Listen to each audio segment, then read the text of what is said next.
नमस्कार, आप देख रहे हैं देवभूमि। आपके साथ मैं दीपिका सिंह। करते हैं खबरों की शुरुआत। उत्तराखंड के सभी नगर निकायों में प्रशासन नियुक्ति। नगर निकायों का आज कार्यकाल पूरा होगा। कल से डीएम के हवाले शासन ने जारी कर दी अधिसूचना। तो ओबीसी सर्वेक्षण के बाद होंगे निकाय चुनाव। निकाय चुनाव में अभी भी वक्त लग सकता है, क्योंकि नगर निगम, नगर निकाय और नगर पंचायतों में शासन द्वारा प्रशासन नियुक्त किए गए हैं। इसका आदेश जारी किया गया है। सभी नगर निकाय के आयुक्त चुनाव के लिए राज्य निर्वाचन आयोग की ओर से मतदाता सूची तैयार करने का काम किया जा रहा है। ओबीसी का सर्वेक्षण काम भी किया जा रहा है। इसके बाद ही निकाय चुनाव हो पाएंगे।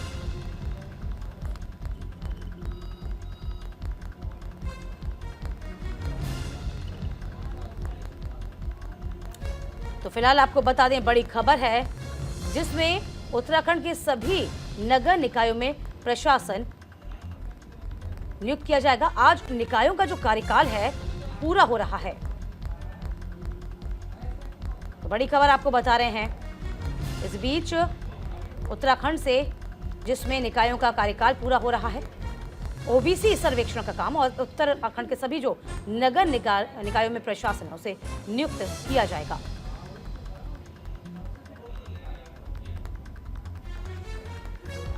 तो कल से डीएम के हवाले है। शासन ने इसके लिए अधिसूचना जारी कर दी है।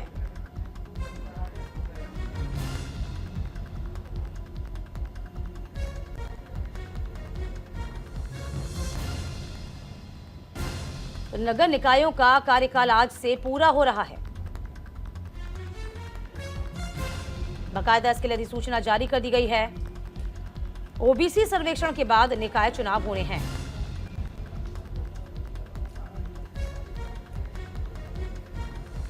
तमाम जानकारी के साथ हमारे संवाददाता अनुज अवस्थी इस पूरी खबर पर बने हुए हैं। अनुज, देखिए, नगर निकायों का कार्यकाल आज पूरा हो रहा है। इसके बाद अब आगे क्या अधिसूचना जारी हुई है?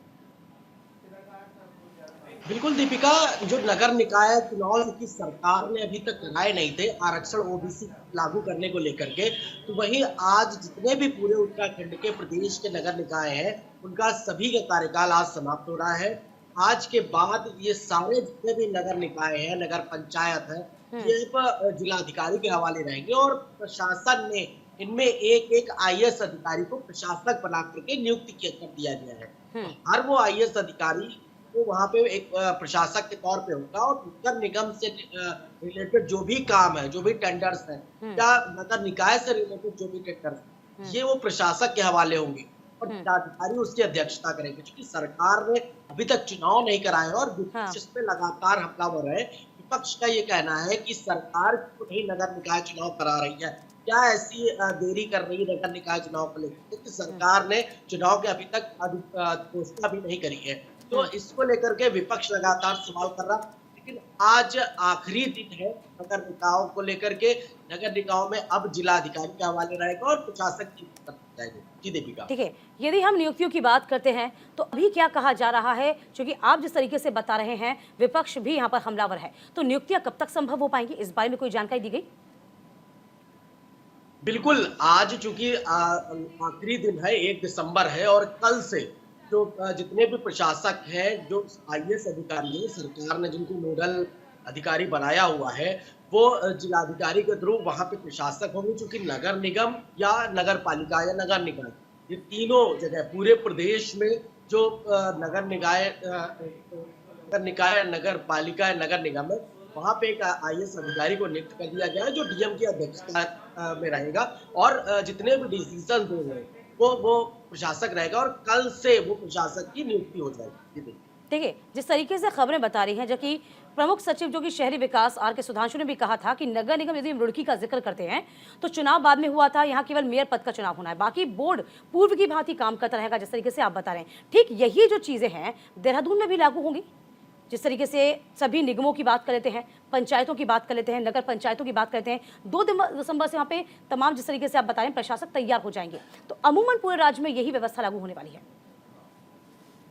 जी बिल्कुल, चाहे रुड़की की अगर बात करें, जिस तरीके से चुनाव उन्होंने पहले कराने थे लेकिन बाद में उन्होंने उपचुनाव करा करके उनको जीत दिला दी, इसी तर्ज पे अब राजधानी देहरादून हो या पूरे प्रदेश की अगर बात करें, जो अभी तक मेयर बने हुए थे या नगर पालिका अध्यक्ष बने हुए थे, उनका कार्यकाल समाप्त हो चुका है।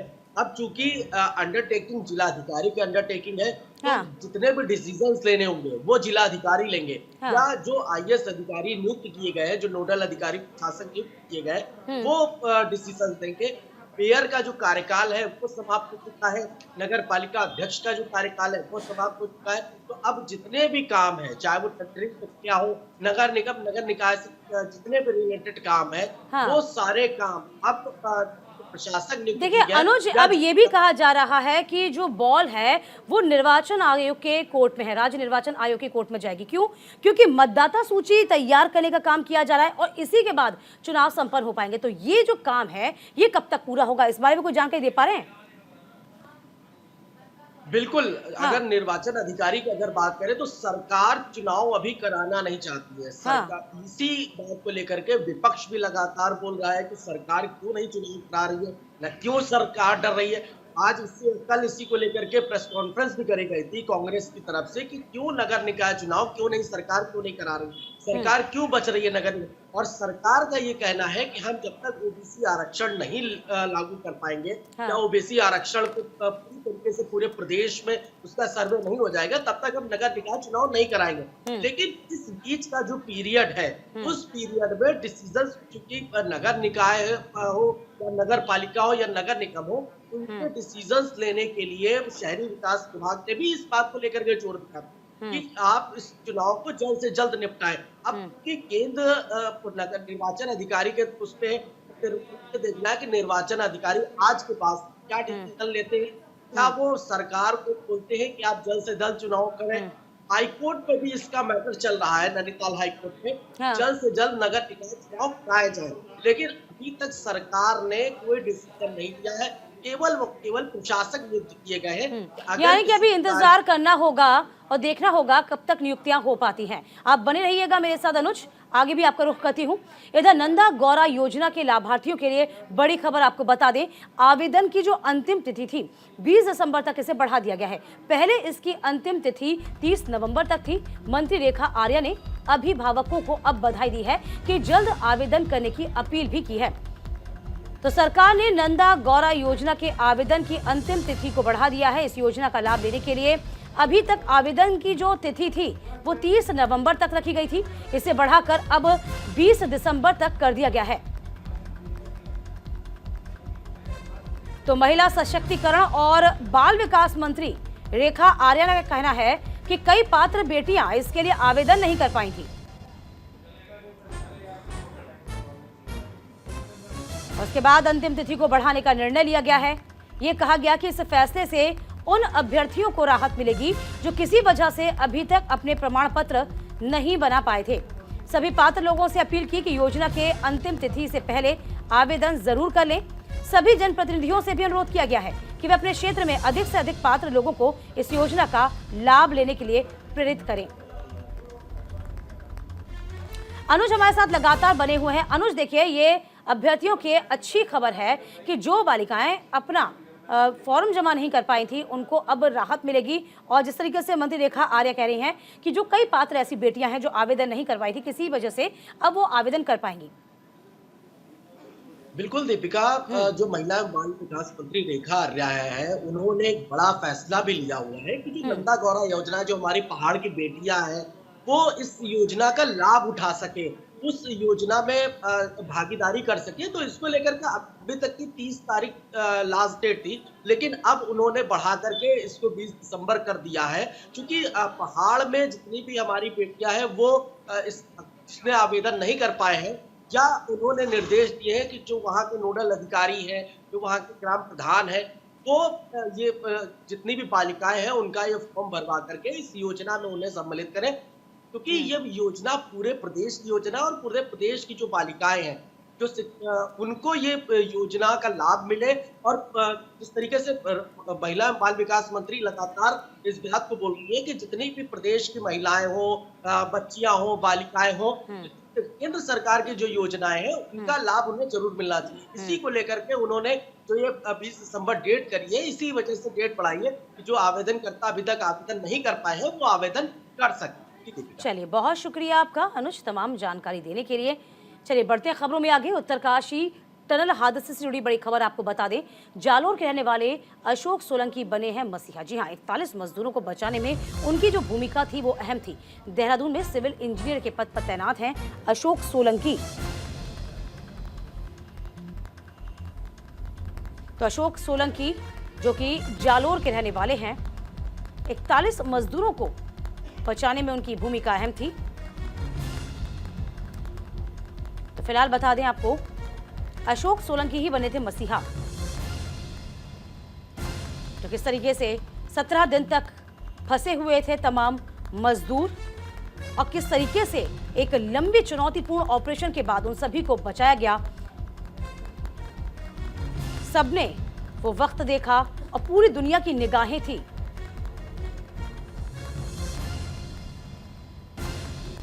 कि आखिरकार कैसे इन 17 मजदूरों को बचाया जाए।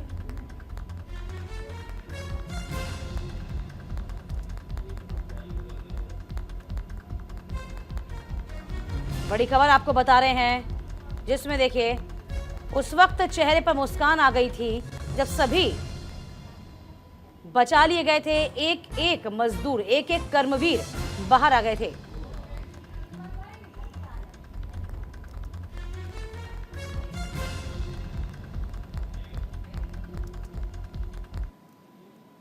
और देखिए अशोक सोलंकी खुद हमारे साथ फोन लाइन पर मौजूद हैं। अशोक जी, सबसे पहले आपको बहुत बहुत शुभकामनाएं। न्यूज़ इंडिया आपका बहुत बहुत सम्मान भी करता है। और देखिए जिस तरीके से आपने इतना चुनौतीपूर्ण और यूं कहें कि सभी का मनोबल बना के रखा, वो सराहनीय है। सबसे पहले जरा आप ये बताइए कि उस वक्त क्या महसूस किया जा रहा था जब आप फंसे थे? महसूस मैम एक्चुअली ये था कंडीशन की, जैसे ही टनल कोलैप्स हुई थी तो कंटिन्यूस हम लोग लाइन में ही थे। हमारे एनडीआरएफ की तरफ से भूपेंद्र सिंह थे और इधर काम्बोज सर थे जो एक्शन है पीडब्ल्यूडी की तरफ से। तो उन्होंने प्रपोज किया कि हमारे पास एक्चुअली ये जो टीम थी वकील हसन वाली, ये पिछले 2 साल 2021-22 में इन्होंने हमारे साथ ब्रिज एंड रूफ कंपनी में हमारे साथ इन्होंने काम किया है और सीवर का अंडरग्राउंड इन्होंने मैनुअल जैकिंग के थ्रू काम किया है। तो ये जो टीम एक्चुअली क्या था कि हमारा जो शुरू में सीवर का काम था थ्रू विथ एचडीडी था, horizontal direction, that is trenchless technology.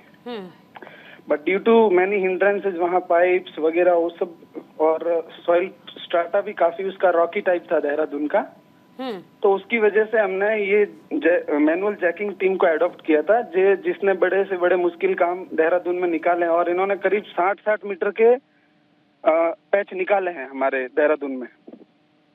तो तब जब इनका कॉल आया था तो मैंने बोला था कि हमारी टीम रेडी है। मीनवाइल हमने टीम वहाँ एक डेप्यूट कर भी दी थी, बट उस समय ऑगर बोरिंग से काम चल रहा था, ऑगर टनलिंग से काम चल रहा था, तो ऑगर से इन्होंने जितना किया, लेकिन लास्ट में जब ऑगर से फंस गया काम तो इन्होंने वक्त मांगा हमसे, तो हमने बोला था कि 12 मीटर है तो definitely we will finish it within 20 hours. हमने इनको समय दे दिया था।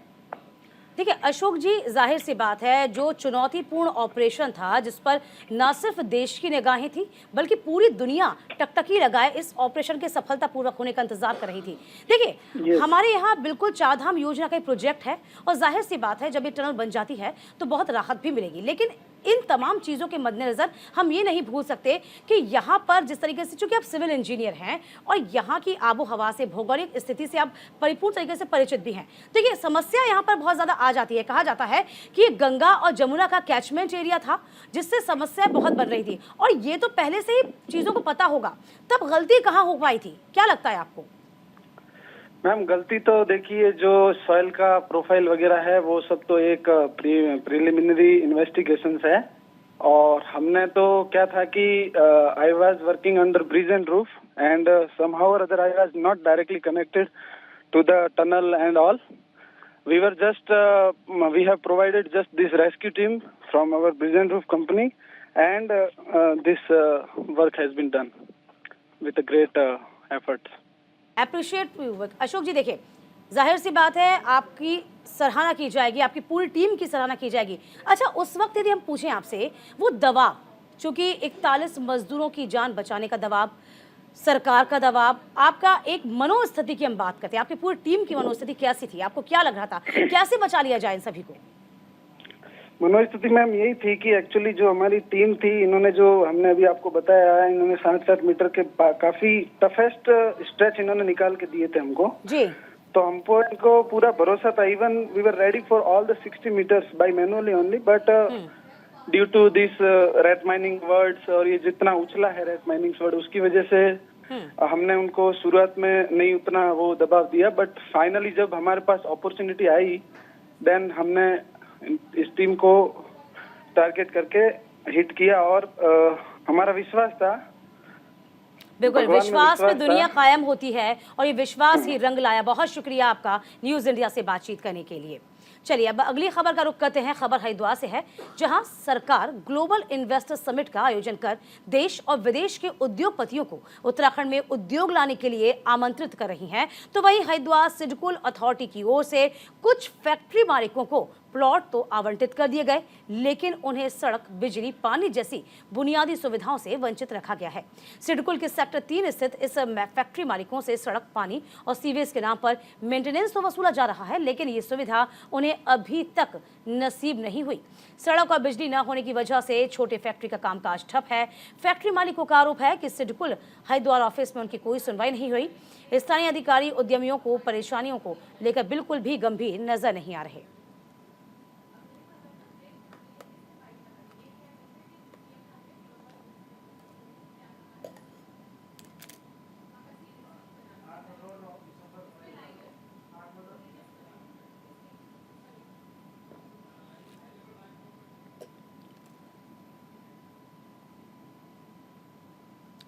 और तमाम जानकारी के साथ हमारे संवाददाता संजय पुंडरी इस पूरी खबर पर बने हुए हैं। देखिए संजय, क्या वजह जो सामने आ रही है, एक तरफ तो विकास को न्योता दे रहे हैं, तमाम कंपनियों को न्योता दे रहे हैं, ऊपर से सिडकुल का जो रवैया है वो बहुत चिंताजनक भी है। देखिए दीपिका, लगातार ही हम देख रहे हैं कि राज्य सरकार तमाम ऐसे आयोजन कर रही है जिसमें कहीं ना कहीं उद्योग के क्षेत्र में बढ़ावा हो। हालांकि इसको लेकर जो ग्लोबल इन्वेस्टर है उसके लिए लगातार ही आयोजनों में बड़े बड़े उद्योगपतियों को आमंत्रित किया जा रहा है। और दूसरी ओर हम देख रहे हैं कि जो सिडकुल की फैक्ट्रियों के मालिक हैं वो पूरी तरह आक्रोशित है। हालांकि उनका कहना है कि राज्य सरकार को पहले जो मूलभूत सुविधाएं हैं वो सही कर देनी चाहिए, क्योंकि हम लगातार बीते लंबे समय से देख रहे हैं कि जो औद्योगिक क्षेत्र सिडकुल है वहां पर बिजली, पानी, सड़क जैसी जो सुविधाएं हैं वो वहां पर नहीं है। हालांकि इसके लिए तमाम जो वहां से टैक्स भी वसूला जाता है, मेंटेनेंस के नाम पे तमाम बड़े बड़े खर्चे भी उद्योगपतियों से लिए जाते हैं। बावजूद इसके भी जो वहां पर सुविधाएं हैं वो कहीं ना कहीं चिंताजनक है। इसको लेकर अब जो उद्योगपति है उनका यही कहना है। एक और जो सिडकुल के अधिकारी है उनका रवैया सही नहीं है, उनसे जब हम बात करते हैं वो संतोषजनक जवाब नहीं देते हैं। जब उद्योगपति सिडकुल आरएम यानी रीजनल ऑफिसर से मिल रहे हैं तो उनका भी रवैया सही नहीं है। इसको लेकर वो कई बार शिकायत भी कर चुके हैं। लेकिन ये कैसे चल पाएगा संजय, कैसे चल पाएगा? क्योंकि सीएम की मंशा साफ है कि निवेश आए प्रदेश में, राजस्व में बढ़ोतरी हो, पर्यटन में बढ़ावा हो और कारोबार लगे, लेकिन उनके मातहत ही कर्मचारी और यूं कहें अधिकारी उनकी ही मंशा पर पलीता लगाते हैं, तब सवाल खड़े होते हैं। अब यहाँ पे जिम्मेदारी कौन लेगा? देखिए दीपिका, लगातार ही जिस तरह आप देख रहे हैं कि जब से जो राज्य के मुखिया है पुष्कर सिंह धामी, उन्होंने कमान संभाली है, चाहे पर्यटन के क्षेत्र में हो, उद्योग के क्षेत्र में हो, सभी चीजों में लगातार बढ़ावा हो रहा है। और एक और जहां जो अधिकारी है उनकी मनमानी भी यहाँ देखने को मिल रही है, क्योंकि जब हम देखते हैं सिडकुल एक बहुत बड़ा औद्योगिक क्षेत्र है और यहाँ के राज्य के नहीं जो बाहर के लोग हैं उन्हें भी यहाँ से रोजगार मिल रहा है। लेकिन चिंता का विषय जब हो जाता है जब यहाँ पर बैठे जो अधिकारी हैं वो अपनी ही मनमानी करते हैं। हालांकि उनसे जब किसी भी विषय में बात की जाती है तो वो संतोषजनक जवाब बिल्कुल, और ये उस वक्त संजय हो रहा है जब उत्तराखंड में ग्लोबल इन्वेस्टर समिट होने वाला है। तो इस पर आपको बता दें कि ग्लोबल इन्वेस्टर समिट पर प्रदेश के मुख्यमंत्री ने क्या कहा है, जरा ये भी सुन लीजिए आप। इन्वेस्टर समिट से हमारे राज्य को, उत्तराखंड को बहुत सारा इन्वेस्टमेंट यहाँ आएगा, ऐसी हमको पूरी उम्मीद है। और ये हमारे लिए, पूरे राज्य के लिए एक अवसर है। और इस अवसर के लिए हम सभी लोग, पूरे उत्तराखंड की मशीनरी, हमारे सभी जनप्रतिनिधिगण सब लगे हुए हैं। और इसमें हमारे प्रधानमंत्री जी का हमें पूरा आशीर्वाद है, उनका मार्गदर्शन है। उनके निर्देशन में हम राज्य को आगे बढ़ाने के लिए अपने यहाँ इन्वेस्टरों को बुला रहे हैं। उनके अनुरूप हमने नीतियाँ बनाई हैं उनके अनुरूप हमने बहुत सारे जो नीतियां हैं उसमें संशोधन किया है और लगातार कम्युनिकेशन हमारा चल रहा है। रोड शो भी पूरे देश के अंदर और दूसरे देशों में भी जाकर हमने किए हैं और कुछ लोगों से हमने व्यक्तिगत रूप से और सामूहिक रूप से सभी प्रकार से हमने वार्ताएं की हैं। हमें उम्मीद है कि ये हमारे राज्य के लिए एक बहुत बड़ा अवसर हो।